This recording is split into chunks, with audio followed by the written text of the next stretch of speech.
Welcome to the eCommerce Badassery podcast, the place for scrappy female entrepreneurs who want to learn actionable steps and strategies to grow the traffic, sales, and profit in your e-commerce business. I'm your host, Jessica Totillo-Coster, a 20-year retail veteran who spent 3 years as the only employee of a 7-figure online store. That shit was crazy.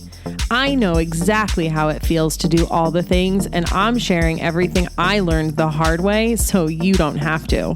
I may have started this business by accident, but supporting badass bosses like you lights me the fuck up, and I am so stoked to see you grow. Are you ready, babe? Let's roll. Welcome back to the eCommerce Badassery podcast. I'm your host, Jessica Totillo-Coster. Today's episode is in direct response to your request and the questions I get about whether or not you should be using Flodesk in your e-commerce business. And I'm so excited to record it for you. Now, if you're a more advanced e-commerce business already using a more sophisticated tool, you can definitely skip this episode. But if you have the same pretty email FOMO that I have, keep listening because I'm going to talk about how you can create a similar feel in whatever platform you're using. And if you want to skip to that part of the episode, check the show notes for a timestamp.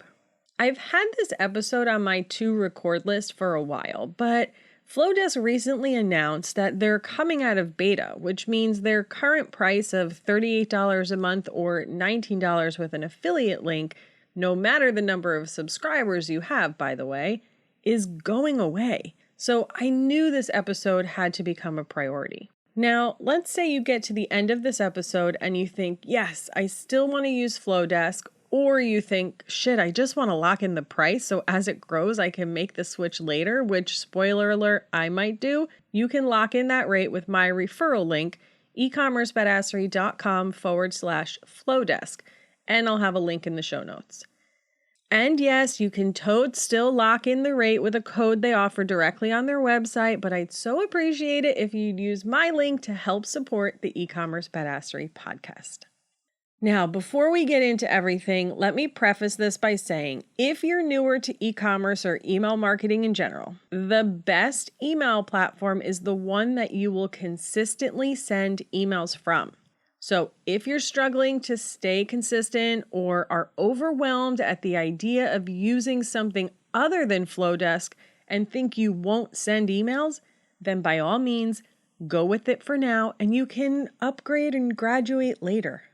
So the number one question I get is, do you recommend Flodesk for e-commerce? And generally, my answer is going to be no. The reason is because compared to other platforms available to you, Flodesk just does not have the sophistication or flexibility that other platforms built specifically for e-commerce have.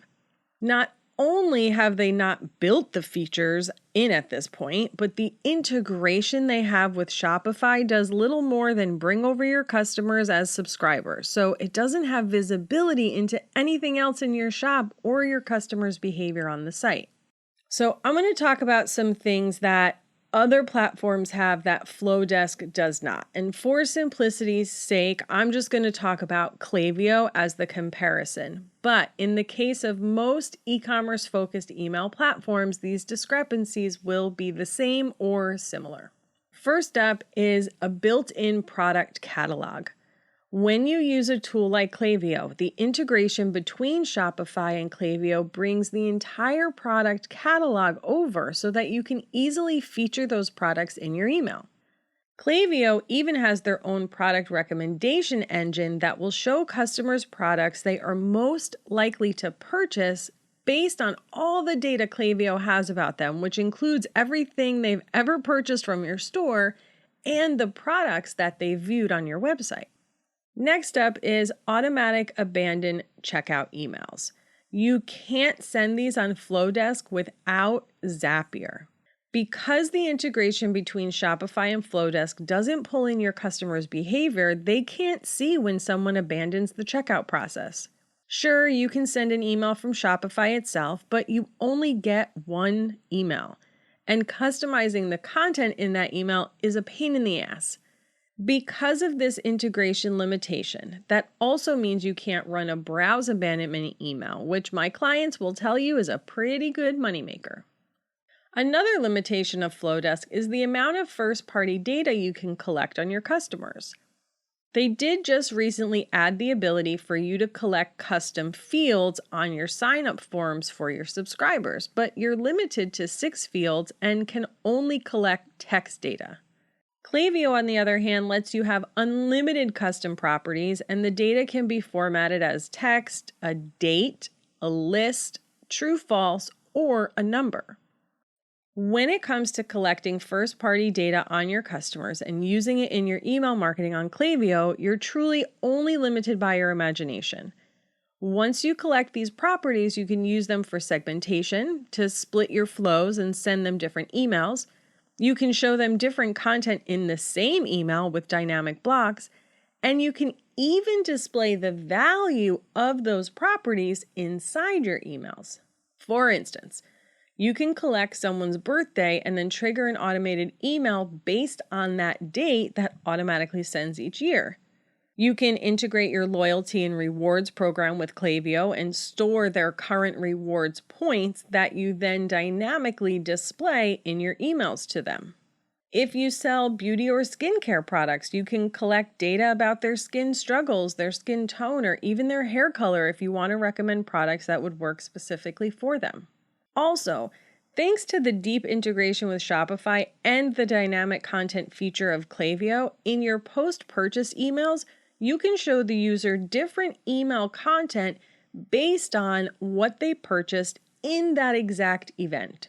So, if they purchase product A, you can give them some education or details about product A specifically. And then, if they bought product B, in that same exact email, you don't have to do any fancy splits or anything like that. You can show them content specifically about product B. Okay, so let's talk about the Flodesk email builder. Because I know we all have FOMO over how Flodesk emails look, and I get it. I have it too, and I'm constantly keeping up with what's going on with Flodesk and the new features they're releasing to see if it would work for my business or for you. Here's the thing you need to know and understand about their email builder.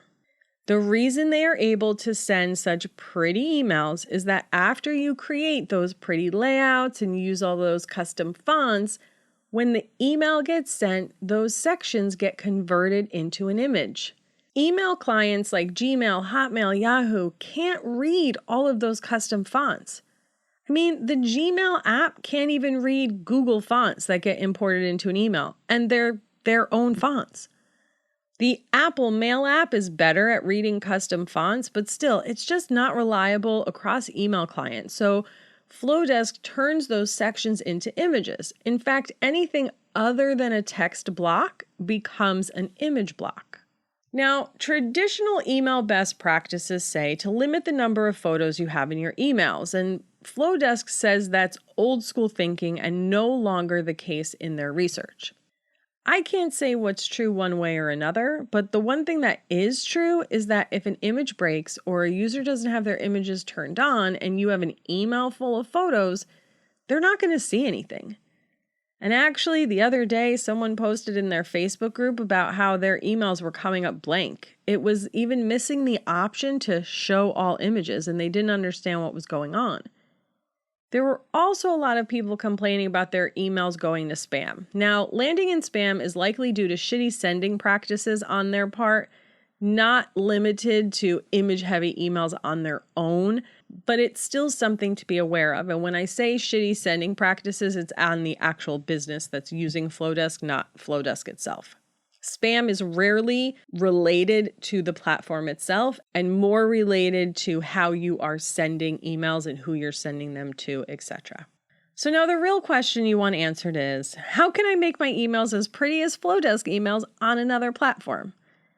Well, the first part of this answer is to be patient. You can create pretty emails on other platforms, even Klaviyo. It just may take a little bit more time, patience, and finesse to work with their email builder. Start with one of their themed templates. I usually start with Vision and Blues, and then take a little time to get comfortable with all the different styling sections for each individual block. Then when you have a block that you like, save it so you can easily drag it into new emails to reuse. You can also add some CSS code to your email template that will actually style the whole email. So for instance, one of the things I noticed that adds to the beauty of Flodesk emails, in my opinion, is that their text blocks have a line space of 180% versus the 150 that you get preset with Klaviyo. So I've used a little CSS at the top of my emails to set the spacing to 180. Now, the other way to get those pretty emails is to just create your own images with custom text and/or pretty header layouts like Flodesk has. If you're on my email list, you have likely seen this in action lately. I will often use photos as headings so that I can use the exact font that I want. And there's a few ways you can do that. One is within Flodesk itself, and that's actually how I do it. I create what I want inside of Flodesk, and then I just take a screenshot, which I upload to my other email platform. The caveat here, though, is if it's animated, you'll lose the animation, obviously. If you want to get the GIF version of the file, you'll need to send yourself a test email, but that requires a paid plan. So now ask yourself, how important are those specific layouts to you? If you really love the ease with which you can add content, then maybe you consider the monthly expense of $19 while still in beta, like you would paying for Canva. Or if you have a few more design chops, you can just recreate the layouts with Canva and make your images there. Ultimately, though, whichever route you go, you'll want to make sure that you still try and keep a ratio of 80 to 20 text to images, because old school or not, deliverability hit or not, you don't want your people getting blank emails, and real text inside the email is going to respond so much better on mobile phones where the majority of your audience is reading your content anyway. And speaking of responsiveness, this is another reason why using actual design blocks inside your email service provider versus images is better. If you have a horizontal layout block with images on one side and text on the other, for example, when that layout gets turned into an image with Flodesk, it can become pretty small on a mobile device, versus when you create it with, say, the split block in Klaviyo. While it may not be as perfectly pretty as the Flodesk version, the two blocks in Klaviyo will stack, making it much easier to see and read on a small mobile screen. Now, with all of that said, is Flodesk good for e-commerce? As I mentioned earlier, typically I will say no. It's just lacking in flexibility that I've seen is needed to provide a great customer journey for e-commerce customers. If, however, you are newer to business, you don't plan on doing anything fancy, you just want to send out a weekly email to your people, or maybe this is a hobby biz, or it's the difference between sending an email or not sending an email, then yeah, it might be perfect for you. If you're not an e-commerce business, but a service provider, or you sell informational products and you're listening to the eCommerce Badassery podcast, first, may I say welcome. Great to have you here. Please hit me up on Instagram and let me know that you listen. If that's you, there's a higher chance that Flodesk might be a great fit for you. It's still lacking in some features that I would like to have, which is why I haven't made the switch even for my service-based business. But I'm probably going to lock in the beta price just in case they all of a sudden come out with a kick-ass set of features that meets all the needs I want. If you want to lock in that beta price of $19 a month, no matter how large your subscriber list, then you can sign up at ecommercebadassery.com/Flodesk. You have until November 2nd of 2021 to lock in that price. And as I mentioned earlier, you can get that price on their website and bypass my link altogether. But if you're so inclined, I'd love the support as it helps me continue to put out kick-ass free content each week here on the show. So I'd love to know, where was your head about Flodesk before listening to this episode, and where is it now? Please come to the eCommerce Badassery Facebook group or over to Instagram and give me the deets. Thank you so much for spending your time with me today. I hope I helped you get some clarity around whether or not Flodesk is right for you. And on that note, I'm out. See you on the flip side, friend.